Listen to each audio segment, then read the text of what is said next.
Gold, trusted gold buyers. మీరు తాకట్టు పెట్టిన బంగారాన్ని విడిపించి ఈ రోజు ఉన్న మార్కెట్ ధరకు కొనబడను.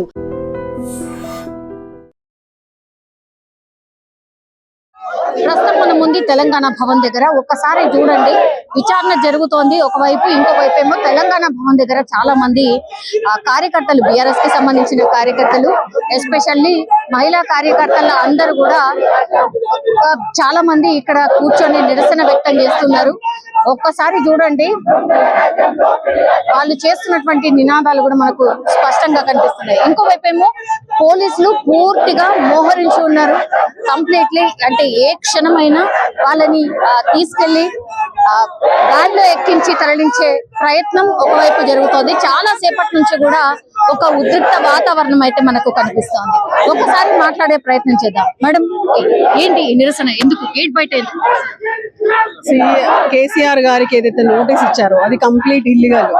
తెలంగాణ తొలి ముఖ్యమంత్రికి ఏదైతే మర్యాద ఇచ్చి ఆయన చాలా గౌరవంగా, నేను ఎర్రవల్లి నివాసంలో ఉంటున్నాను, రండి ఎగ్జామ్ చేయండి.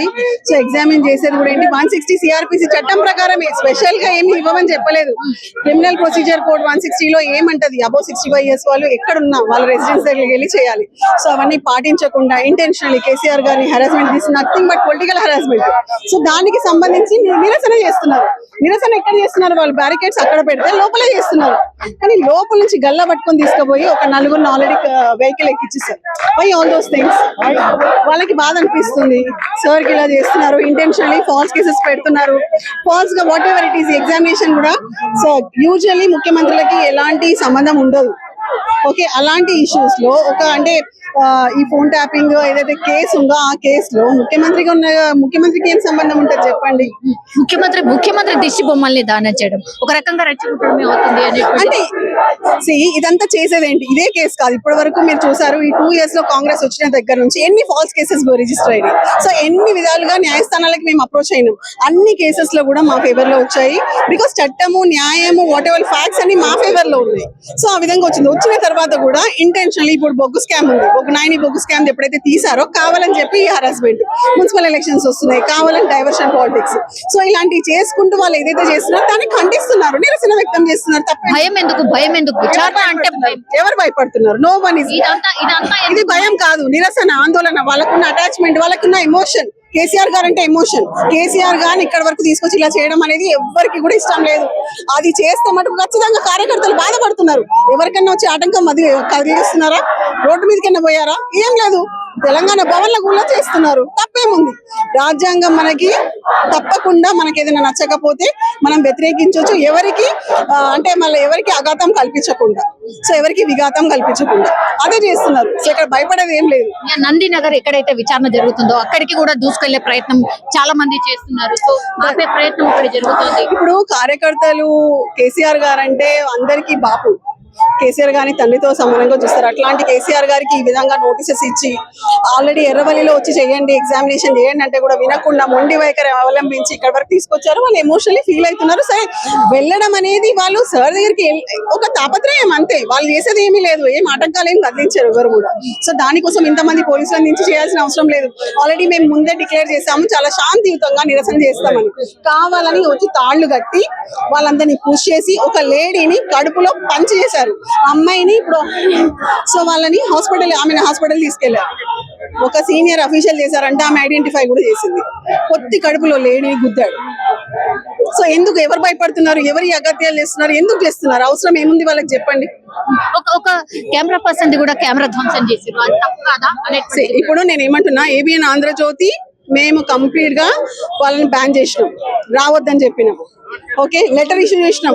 మా సెక్రటరీ సోమ భరత్ గారు చాలా క్లియర్ గా మేము ప్రెస్ మీట్ లో ప్రెస్ ముఖంగా ఆ లెటర్ ని కూడా ఇవ్వడం జరిగింది. మాకు సంబంధించిన ఏ విషయాల్లో వాళ్ళు రావద్దు, కవరేజ్ చేయొద్దు, ఆర్ మేము డిబేట్స్ కి రాము, మా దగ్గరికి వాళ్ళు రావద్దని.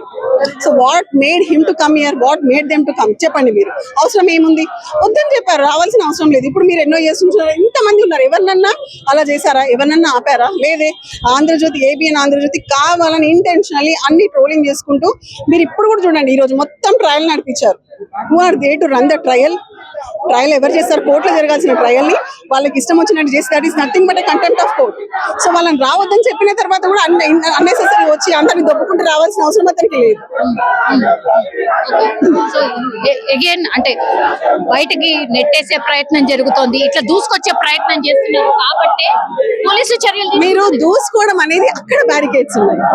మీరు ఒక విషయాన్ని అర్థం చేసుకోండి. నేను ఏమంటున్నానంటే లోపలే ఉన్నారు, నినాదాలు చేస్తున్నారు, చేసుకోనియండి, ఏమైతుంది? ప్రజాస్వామ్యంలో అంత మాత్రం ఉంది కదా. నాకు బాధ కలిగింది, నేను చేస్తున్నాను, నేను చేసుకుంటా, నా ఇంట్లో కూర్చొని నేను చేసుకుంటున్నా కదా, రోడ్ మీదకి వచ్చానా? ఎవరికైనా విధులకు ఆగతం కల్పించారా? అవి కాదు, ఏమీ లేదు అసలు. అట్లాంటిది అనవసరంగా వాళ్ళ దగ్గరికి వెళ్ళి మరి చేయాల్సిన అవసరం ఏముంది? నేను ఇంతకుముందు సీనియర్ అఫీషియల్ కూడా చెప్పాను, ఎవరైనా రోడ్ మీదకి వచ్చి ఎవరైనా మిమ్మల్ని ఇబ్బంది పెడితే ఖచ్చితంగా మీరు యాక్షన్ ఏం తీసుకుంటారో తీసుకున్నారు. కానీ అలా చేయట్లేదు. పెద్ద పెద్ద లాఠీలు పట్టుకొని వాళ్ళందరినీ పుష్ చేసుకుంటూ చేస్తున్నారు. ఇంకా ఎంతసేపు విచారణ జరిగే అవకాశం ఉంది? అంటే మనం చూసాం లాస్ట్ టైం కూడా ఆల్మోస్ట్ 7 వరకు 7 అయింది. సో ఇప్పుడు కూడా న్యాచురల్లీ ఏదో చేసాం లోపలనే చూపించుకోవాలని ఒక తాపత్రయం ఉంటది. అసలు ఆ కేసులో ఏం లేదు, ఆ చట్టంలో ఏదైతే ఎఫ్ఐఆర్ బుక్ అయిందో అసలు అది ఏ విధంగా కూడా రిలేటెడ్ కాదు. It's false case, fake case, unnecessary కావాలని చెప్పి విపక్షాలను బెదిరించడానికి పొలిటికల్ హెరాస్మెంట్. సో అలాంటి ఫాల్స్ కేసు ఇక్కడ పెట్టేసి ఏదో చేయాలని ప్రయత్నం చేస్తారు. సిట్ అధికారులు ఎవరు విచారణ చేస్తున్నారు మ్యామ్? మీకేమన్నా సిట్ అధికారులు ఎవరు విచారణ చేస్తున్నారు? లేదు, అక్కడ ఏం జరుగుతుందో తెలియదు. ఎవరెవరు లోపలికి వెళ్ళారనేది మాకు తెలియదు. లోపల ఎవరున్నారు, ఎవరు విచారణ ఓన్లీ ఫ్యామిలీ మెంబర్స్ ఉన్నారని తెలుసు. బట్ ఎవరు విచారణ చేస్తున్నారు, ఏ అఫీషియల్ వెళ్ళారనేది అంటే అక్కడ వరకు అసలు ఫోన్ ఇవ్వలేదు కాబట్టి మాకు ఇన్ఫర్మేషన్ లేదు. సో అక్కడ నుంచి కూడా ఏం వార్తలు రాలేదు. సో విచారణ అయ్యేంత వరకు తెలంగాణ భవన్ లోనే మీరు అందరు ఇక్కడే ఉండబోతున్నారు? తప్పకుండా ఉంటాము. సార్ కి సపోర్ట్ గా అందరు ఇక్కడే ఉంటారు. సార్ మొత్తం అది అయిపోయిన తర్వాత అందరు వెళ్ళిపోతారు. అండ్ ఎవ్వరు కూడా అగైన్ అంటే ఎలాంటి శాంతి భద్రతలకు విఘాతం జరగదు, ఎవరు అడ్డు రారు. వాళ్ళ ఎమోషన్, సార్ అంటే ఎమోషనల్ ఇదికే పోతున్నారు. నిజంగా ప్రస్తుతం ఉన్నటువంటి సమాజం దేనికి ప్రయారిటీ ఇస్తుంది? ఆర్థిక సంబంధాల చుట్టూ మాత్రమే తిరుగుతోంది. మళ్ళీ ఎన్నికలంగానే చాలా విరక్తి కలుగుతున్నాం. మంచి అనిపిస్తుంది కదా, లేడీస్ కూడా ఛాలెంజింగ్ జాబ్స్ చేసినప్పుడు చాలా బాగుంటది. ట్రాఫిక్ అసిస్టెంట్స్ గా నియమించిన ట్రాన్స్జెండర్స్ అందరితో సాల్యూట్ చేయించుకుంటున్నారు. ఫుడ్ డెలివరీ ఇవ్వటానికి వెళ్ళినటువంటి డెలివరీ బాయ్ అనిల్ పై కళ్ళ ముందు